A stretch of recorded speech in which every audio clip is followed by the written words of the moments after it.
So where do we turn to find world's best practice? Dallas, Texas. Jerry Madden is the former chairman of the Texas House of Representatives Corrections Committee and now a senior fellow with the think tank Right on Crime. When he was appointed to the Corrections Committee in 2007, Texas was planning to spend $500 million on new prisons to cope with surging crime rates. But Jerry Madden had a better idea. He and his Republican colleagues reinvested much of that money into crime prevention programs. Before their initiative, the prison population in Texas was projected to increase by 5,000 inmates in just 1 year. Instead, it grew by just 500. Jerry Madden now joins us from Dallas, Texas. Jerry Madden, welcome to Lateline. Emma, I'm glad to be here, and thank you very much for having me. Now, help us understand what you were facing. What were incarceration numbers like in Texas when you joined the Corrections Committee? What was the extent of the challenge you were facing? The challenge actually I was given was given me by the Speaker of the Texas House of Representatives in 2005 when he called me in and said, "You're Chairman of Corrections." And I asked him, "Well, Mr. Chairman, what do you want me to do?" And he gave me the 8 words that changed my life. He said, "Don't build new prisons. They cost too much." We have over 150,000 people in the prisons of Texas. We have had another 78,000 that were on parole and over 400,000 that were on probation. So we have a very large system. In 2007, when we started the major work that we did in justice reinvestment, we had a projection that said we were going to add 17,700 prisoners by the year 2012. And since that wasn't my objective that I had been given by my speaker, we started looking at ways that how could you change it so we didn't get an additional 17,000 people.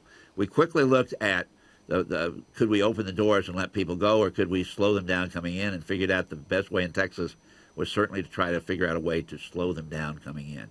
So where did you start? Yes. I started in probation.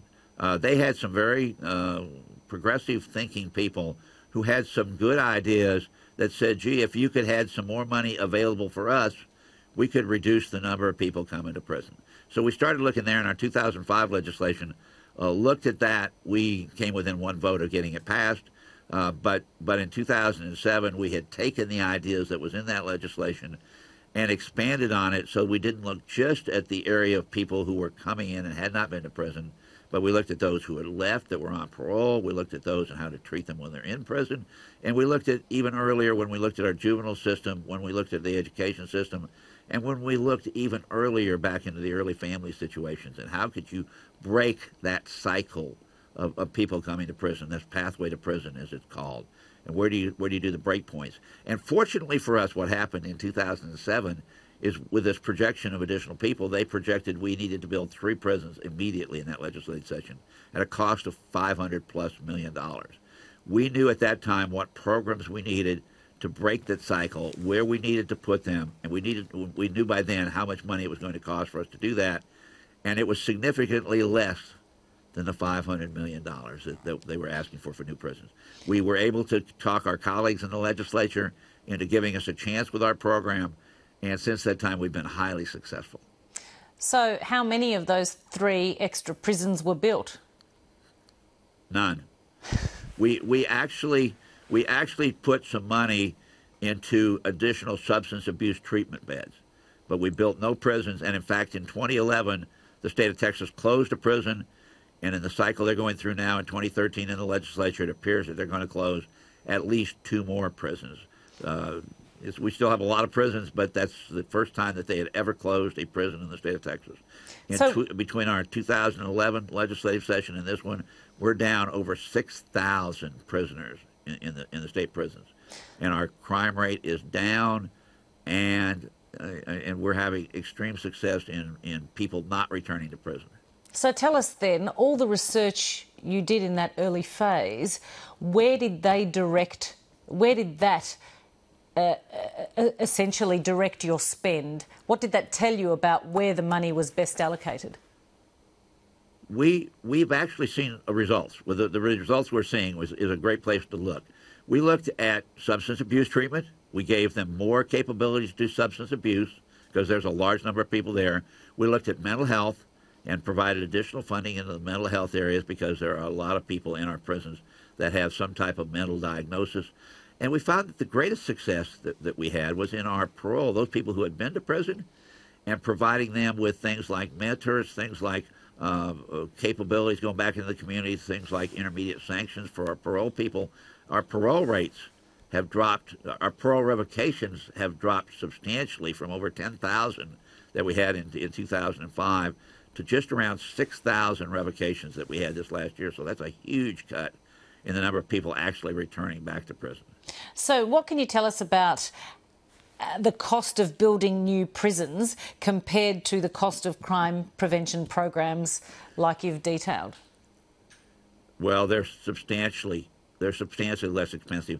A new prison in Texas, depending on what type you build, whether it's high security, medium, or low security prisons, will run somewhere around $200 million to build, and another, in a biennium, about $40 million to operate. So what we successfully did is stopping building prisons for 17,700 people was probably about 7 or 8 or 9 prisons that we didn't build. We figured we had saved the state at least $2 billion in that period of time. In fact, probably more. The programs in the community cost a whole lot less. Probation programs, maybe $3 or $4 a person a day. Well, it costs us $50 a day to imprison them in the state prisons. So I guess you've probably answered my next question, which was that traditionally the Conservative side of politics is all about being tough on crime, throwing away the key.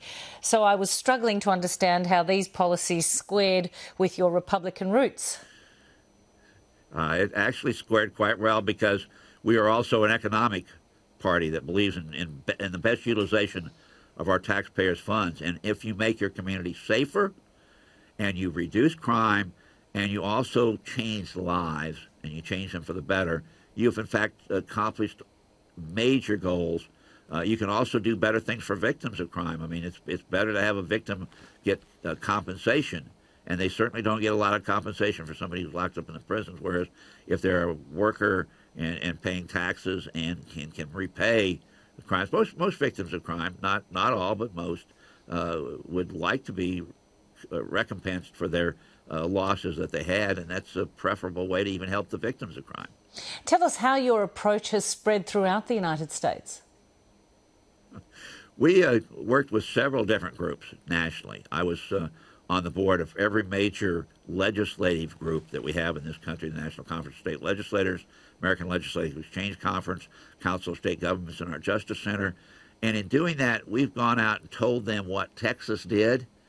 And in telling them that, we've been able to communicate to many legislators what we did, how we did it, and why it's a good policy to do. Whether you're conservative or you're liberal or moderate, doesn't matter. There are gains there for everyone to make.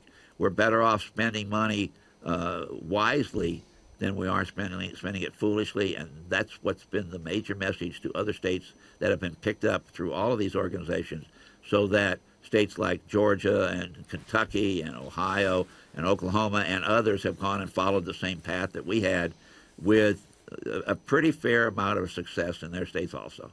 Now, we have a Senate inquiry starting here in Australia tomorrow on this very issue. What do you think are the lessons Australia can learn from your experience? Well, there were several that I tell legislators to do. First of all, I tell them the easiest part is to pass legislation. The next easiest part is to implement programs, so make sure they're implemented well and that they operate in the way that you wanted them to, and that they get the results that you expect them to get. Don't just go and do a program because it sounds good.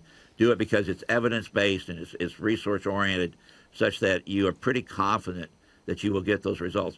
And the third thing is monitor the program, and the fourth thing is be able to react and have data that shows that you're being successful. So require in anything you do, whatever it is, that the lesson I would say is make sure that you require whoever is doing your programs and whatever programs you have, that they provide you as a responsibility in their program to give you data that shows that it's working and that they're getting approximately the results that you anticipated. Jerry Madden, we have to leave it there. Congratulations on your achievements, and we thank you so much for taking the time to speak to us this evening. Emma, I'm quite honored to be there, and it's this morning here where I'm at.